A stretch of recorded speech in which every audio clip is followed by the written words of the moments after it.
पौष पुत्रदा एकादशी व्रत कथा।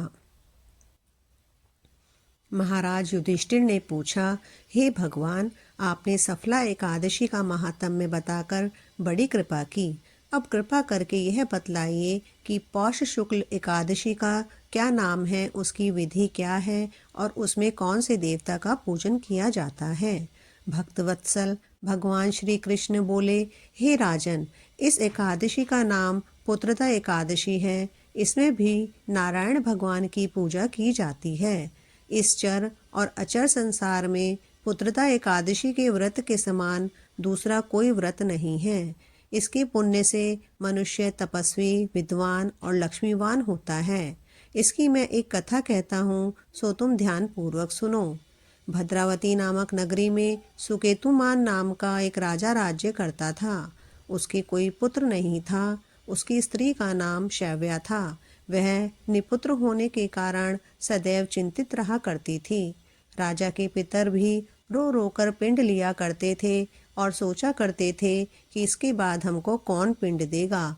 राजा को भाई, बांधव, धन, हाथी, घोड़े, राज्य और मंत्री, इन सब में से किसी में भी संतोष नहीं होता था।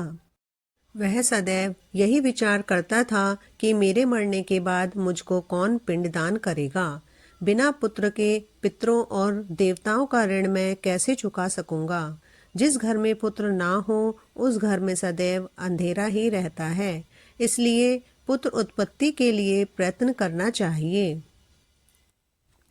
जिस मनुष्य ने पुत्र का मुख देखा है वह धन्य है। उसको इस लोक में यश और परलोक में शांति मिलती है, अर्थात उसके दोनों लोक सुधर जाते हैं। पूर्व जन्म के कर्म से ही इस जन्म में पुत्र, धन आदि प्राप्त होते हैं। राजा इसी प्रकार रात दिन चिंता में लगा रहता था।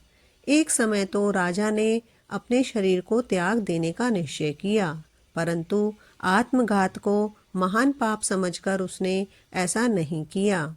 एक दिन राजा ऐसे ही विचार करता हुआ अपने घोड़े पर चढ़कर वन को चल दिया तथा पक्षियों और वृक्षों को देखने लगा। उसने देखा कि वन में मृग, व्याघ्र, सूअर, सिंह, बंदर, सर्प आदि सब भ्रमण कर रहे हैं। हाथी अपने बच्चों और हथनियों के बीच घूम रहा है। इस वन में कहीं तो गीदड़ अपने कर्कश स्वर में बोल रहे हैं, कहीं उल्लू ध्वनि कर रहे हैं। वन के दृश्यों को देखकर राजा सोच विचार में लग गया। इसी प्रकार आधा दिन बीत गया। वह सोचने लगा कि मैंने कई यज्ञ किए, ब्राह्मणों को स्वादिष्ट भोजन से तृप्त किया, फिर भी मुझको दुख प्राप्त हुआ। क्यों? राजा प्यास के मारे अत्यंत दुखी हो गया और पानी की तलाश में इधर उधर फिरने लगा। थोड़ी दूरी पर राजा ने एक सरोवर देखा। उस सरोवर में कमल खिले थे तथा सारस, हंस, मगरमच्छ आदि विहार कर रहे थे। उस सरोवर के चारों तरफ मुनियों के आश्रम बने हुए थे। उसी समय राजा के दाहिने अंग फड़कने लगे। राजा शुभ शकुन समझकर घोड़े से उतरकर मुनियों को दंडवत प्रणाम करके बैठ गया। राजा को देखकर मुनियों ने कहा, हे राजन, हम तुमसे अत्यंत प्रसन्न हैं। तुम्हारी क्या इच्छा है सो कहो। राजा ने पूछा, महाराज, आप कौन हैं और किस लिए यहाँ आए हैं? कृपा करके बताइए। मुनि कहने लगे कि हे राजन, आज संतान देने वाली पुत्रदा एकादशी है। हम लोग विश्वदेव हैं और इस सरोवर में स्नान करने के लिए आए हैं।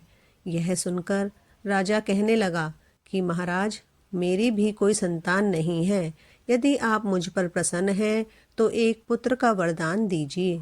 मुनि बोले, हे राजन, आज पुत्रदा एकादशी है। आप अवश्य ही इसका व्रत करें। भगवान की कृपा से अवश्य ही आपके घर में पुत्र होगा। मुनि के वचनों को सुनकर राजा ने उसी दिन एकादशी का व्रत किया और द्वादशी को उसका पारण किया। इसके पश्चात मुनियों को प्रणाम करके महल में वापस आ गया। कुछ समय बीतने के बाद रानी ने गर्भ धारण किया और 9 महीने के पश्चात उनके एक पुत्र हुआ। वह राजकुमार अत्यंत शूरवीर, यशस्वी और प्रजापालक हुआ। श्री कृष्ण बोले, हे राजन, पुत्र की प्राप्ति के लिए पुत्रदा एकादशी का व्रत करना चाहिए। जो मनुष्य इस महात्म्य को पढ़ता या सुनता है उसे अंत में स्वर्ग की प्राप्ति होती है। बोलो नारायण भगवान की जय।